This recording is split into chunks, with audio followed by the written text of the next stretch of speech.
Many people think that sedans are dead, but last year Toyota sold over 300,000 Camrys in the US, proving that Americans in fact still do love sedans. Unlike most cars these days, the 2025 Camry maintains a traditional sedan shape, and in fact it looks exactly the same from the side as the previous generation, and sure, without that aggressively sloping roof that you find in most cars these days, it doesn't look as cool, but it's a lot more practical. Without that aggressively sloping roofline, I have a ton of headroom in the back seats, and sure, I might not have as much legroom as the Honda Accord, but when I sit back like this, neither my head or my hair at 6 feet tall touches the ceiling, which isn't the case in the Honda Accord.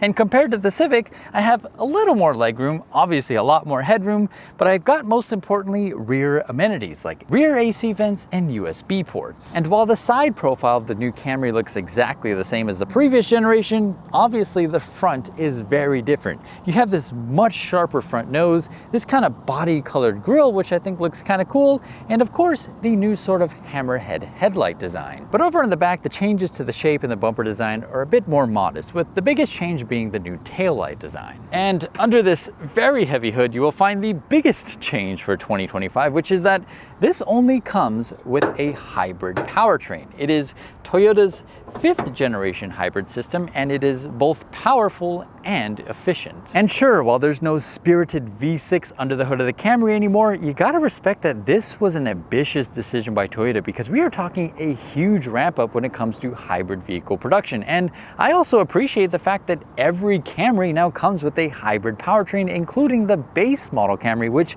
is a lot more affordable than the entry-level Accord hybrid and is even cheaper than the entry-level Civic hybrid. Plus, it's also a lot more powerful. But numbers aren't everything, because even though the Civic and Accord hybrids have less power than the Camry, they are both actually quicker when it comes to 0 to 60 acceleration times, and it mostly has to do with the difference of how they deliver power. Honda's hybrid system is more like an electric vehicle, where they kind of have all that torque, all that power available at 0 RPM, while the Camry kind of has to get everything moving before it can deliver that 227 horsepower.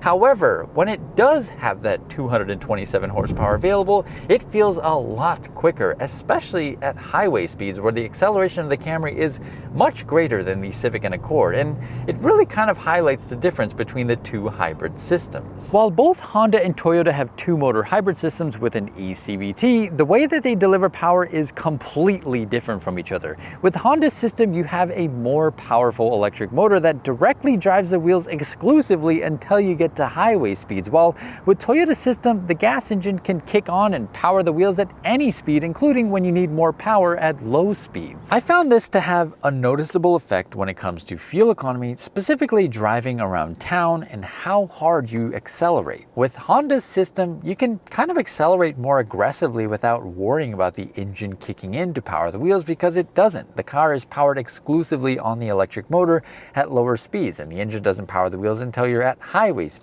However, with Toyota's system, because it has a less powerful electric motor, the engine will kick in to assist that electric motor for higher speed acceleration. And this means that depending on how hard you accelerate, the engine might kick in at 5 miles an hour, 10 miles an hour, 15 or 20. So in order to maximize fuel efficiency with the Camry, you have to accelerate a lot more slowly. Now, when it comes to freeway driving, the Camry is hands down more efficient than both the Accord and even the Civic, and especially at higher speeds, like driving at 75 miles an hour, where it's still possible to get 50 miles per gallon even in this XSE, which is very, very impressive.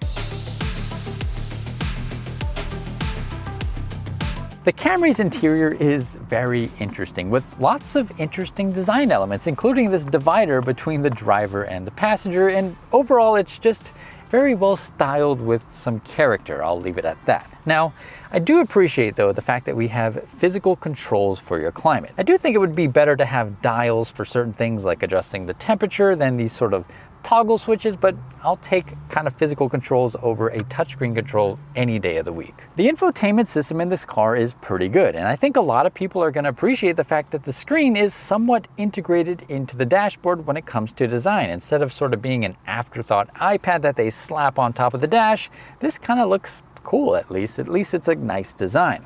It is also high enough where it's kind of within your line of sight. Not as high as many iPad screens these days, but it's good enough. It gets the job done. It has everything you need. The screen is relatively responsive. It's got wireless CarPlay and Android Auto. It is a good system. Not great, just good. But one thing Toyota does really well is equipping its fully loaded models. I've got a panoramic roof, I've got heated and ventilated seats, I've got a premium JBL sound system, a heads-up display, a heated steering wheel, a wireless charger, everything I possibly need in a fully loaded model.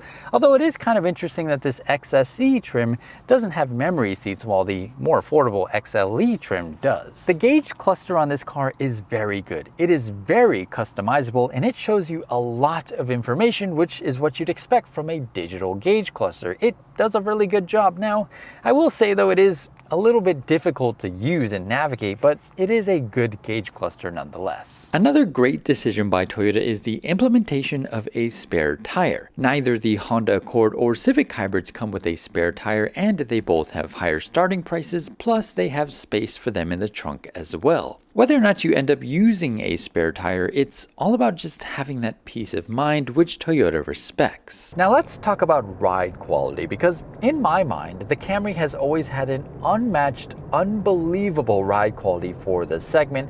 However, here I am in a Camry XSE and I'm not as impressed as I have been in previous Camrys. It is better than the Civic, but it's just not as good as the Accord, and that's just not something I remember. Now, it probably has to do with the fact that this car has a sportier suspension and low profile tires, and it's much more sport oriented, but that doesn't really make all that sense because this is a hybrid and the V6 is no longer available, so that is a little bit disappointing. But the good thing is though, is the XSE is the more expensive trim than the XLE, and based on that, I would much rather have the XLE, which I imagine has a much nicer ride quality than this. Not that this is bad, it's just not as good as I expected. Despite the modest changes, the 2025 Camry is a home run by Toyota, and the sales numbers support it, and it shows in fact that people still do want sedans even here in America, where everybody is seemingly moving to SUVs and big three-row SUVs and things like that. This is a winning formula. It's got a great powertrain that is very efficient, very reliable, and pretty reasonably powerful. It's got great practicality on the interior, and sure, while it doesn't have the aggressively sloping roofline, which looks really cool, especially on photo, it doesn't rob you of interior space because it's a traditional sedan with a traditional sedan shape. Overall, it is a great car. It's got the right amount of technology, it's the right size, not too big, not too small. I think Toyota just kind of nailed it with the new Camry. With that being said, thank you so much for watching. Thank you to Toyota for loaning me the Camry for a week, and I'll see you on the next one.